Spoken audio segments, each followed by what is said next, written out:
धोखा हो गया इस देश के साथ बहुत बड़ा। बंद कर दो सीबीआई, बंद कर दो एनफोर्समेंट डायरेक्टोरेट, बंद कर दो सारी जांच एजेंसियां, बंद कर दो एसीबी। अगर तुमसे जांच नहीं होती तो जांच करानी है, सोनिया गांधी को गिरफ्तार करो, 2 दिन उसका इंटेरोगेशन करो, देखो पता चल जाएगा किस किसने रिश्वत लिया और किस किसने। दोस्तों नमस्कार। दोस्तों मेरा नाम है धर्मवीर जारवाल और ये है श्रीमान अरविंद केजरीवाल। आप सभी जानते हैं आम आदमी पार्टी के मुखिया हैं और दिल्ली के मुख्यमंत्री हैं। दोस्तों ये जो अभी बातें आपने सुनी ये अरविंद केजरीवाल जी की कही है और इन्होंने एक टाइम में ये बात कही थी कि भैया ये जो जितनी भी हमारी जांच एजेंसी है अगर वो किसी घोटाले की जांच कर रही है तो आपको उसमें सहयोग करना पड़ेगा। इन्होंने तो ये तक कह दिया था कि सोनिया गांधी को उठाओ और उसके 2 डंडे मारो और उसने कहाँ कितने घोटाले करें, किसी को रिश्वत दी, वो सब सामने आ जाएगा। तो आज यही बातें क्या इनके ऊपर एप्लीकेबल नहीं होती हैं? क्या आज ईडी को अरविंद केजरीवाल को उठाकर 2 डंडे नहीं मारने चाहिए ताकि शराब घोटाले से जुड़े तमाम राज ही खुल दें? दोस्तों आज क्या हुआ, आज इनको कोर्ट में पेश होना था ईडी के 9वें सम्मन के बाद, जिसके बाद ये ईडी के सामने तो पेश नहीं हुए, ये पहुंच गए हाई कोर्ट। ये भाई साहब हाई कोर्ट पहुंचे और इन्होंने बोला कि भैया मैं आम आदमी हूँ पर अब मैं आम से खास आदमी हो गया हूँ और मैं ऐसा खास आदमी हो गया हूँ कि अब मैं कानून बदलना चाहता हूँ और मैं ये चाहता हूँ कि जब मैं ईडी के पास पूछताछ के लिए जाऊँ तो ईडी मुझे गिरफ्तार ना करे। अब दोस्तों हमने पहले ही बताया कि आम आदमी पार्टी ने इतने घोटाले करे कि अब ये आम आदमी से खास आदमी हो गए और अब इनकी मंशा भी ये है कि ये चाहते हैं कि ये कानून बदल दें। अब कानून बदलना तो संभव है नहीं। अब इसके बाद हुआ क्या कि कोर्ट ने इनकी सुनवाई करी और ईडी को भी बुलाया और ईडी ने बकायदा जज साहब को सबूत दिखाए। सारे सबूत देखने के बाद जज साहब ने कहा कि नहीं, आपको ईडी के सामने पेश होना भी पड़ेगा और इस बात की कोई गारंटी नहीं कि ईडी आपको गिरफ्तार करेगी कि नहीं करेगी। दोस्तों स्वाभाविक सी बात है कि अगर अरविंद केजरीवाल ने घोटाला करा है और इनके खिलाफ सबूत हैं तो ईडी का काम है उनको गिरफ्तार करना। अब ये इतने खास तो है नहीं कि अपराध कर दे और बच जाएं।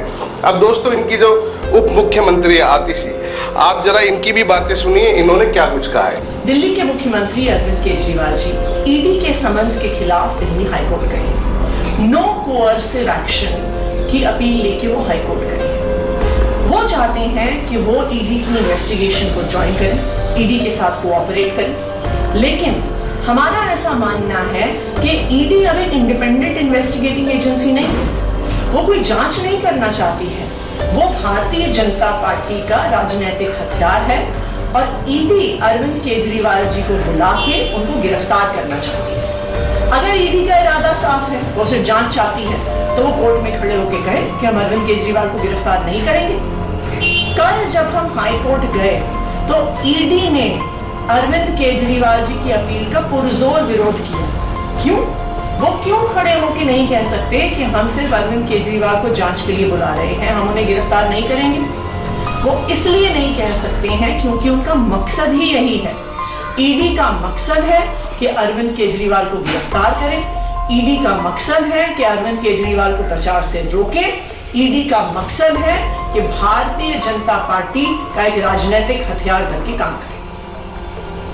तो दोस्तों आतिशी की बात सुनी, इन्होंने कहा है कि ईडी जो है वो भारतीय जनता पार्टी के लिए काम कर रही है। दोस्तों ये अपना आप में बड़ी ही खतरनाक बात है कि एक पार्टी की और एक राज्य की उप मुख्यमंत्री ये बात बोल रही है कि ईडी भारतीय जनता पार्टी के कहने के हिसाब से काम कर रही है। मतलब अब इनको ना तो हमारे देश की किसी जांच एजेंसी में विश्वास है और ना ही हमारे देश के कानून पर भरोसा है, क्योंकि इनके हिसाब से तो कानून बिक चुका है, हमारी ईडी बिक चुकी है और भारतीय जनता पार्टी के लिए काम कर रही है। मैं तो ये कहता हूँ कि इनकी अगर ऐसी सोच है तो ईडी को एक केस इनके ऊपर भी दायर करना चाहिए, क्योंकि आम आदमी का जो भरोसा कानून के ऊपर है उस भरोसे को एक खराब कर रहे हैं, उस भरोसे का ये तोड़ रहे हैं। क्योंकि अगर देश की उप मुख्यमंत्री, हमारे दिल्ली की उप मुख्यमंत्री अगर ऐसी बात बोल रही है कि भैया ईडी तो बिका हुआ है, इसका मतलब पुलिस प्रशासन कानून सब बिका हुआ है। हमारे देश का जो आम आदमी, आम नागरिक है, जिसको हमारे देश के कानून के ऊपर इतना भरोसा है, उसके ऊपर क्या बीतेगी, वो उसका भरोसा कहाँ रहेगा। तो दोस्तों ये बहुत बड़ी बात है और मैं तो ये कहता हूँ कि इनके ऊपर भी एक एफआईआर होनी चाहिए इसको लेकर। और दोस्तों आज कोर्ट ने इनको फिर बहुत बड़ा झटका दे दिया। कोर्ट ने इनकी पैरवी करने से मना कर दिया। कोर्ट ने कहा कि अगर आपने कोई अपराध करा है, आपके खिलाफ सबूत है, तो आपको ईडी के सामने पेश भी होना पड़ेगा और ईडी आपको गिरफ्तार भी कर सकती है। इन सब को लेकर एक महासंग्राम बचा हुआ है दोस्तों। आगे ये केस क्या मोड़ लेता, क्या नहीं लेता, इलेक्शन सर पे हैं और ये लोग पूरी तरीके से ईडी को और कानून को, हमारे देश के जितने भी न्यायालय उनमें जाकर ये बोल रहे हैं कि भैया ईडी इलेक्शन के चलते हमें गिरफ्तार करना चाहती है, परंतु ये बात नहीं है। 9 बार ईडी ने सम्मन दिए इनको, इन्होंने 9 बार में से 1 बार भी नहीं गए हैं। अब अगर इनके खिलाफ सबूत है तो ईडी अपना काम करेगी। अब आने वाला समय बताएगा कि होता है क्या। फिलहाल इस वीडियो के बारे में आपकी अपनी क्या राय हमें कमेंट्स करके जरूर बताएं। चैनल पर पहली बार आए हैं तो उसको लाइक और सब्सक्राइब कीजिए, मेरा बिल्कुल ना जाए। और दोस्तों इस वीडियो से अगर आपको लगता है कि ये सही है तो अपनी राय हमें कमेंट्स करके जरूर दीजिए। धन्यवाद।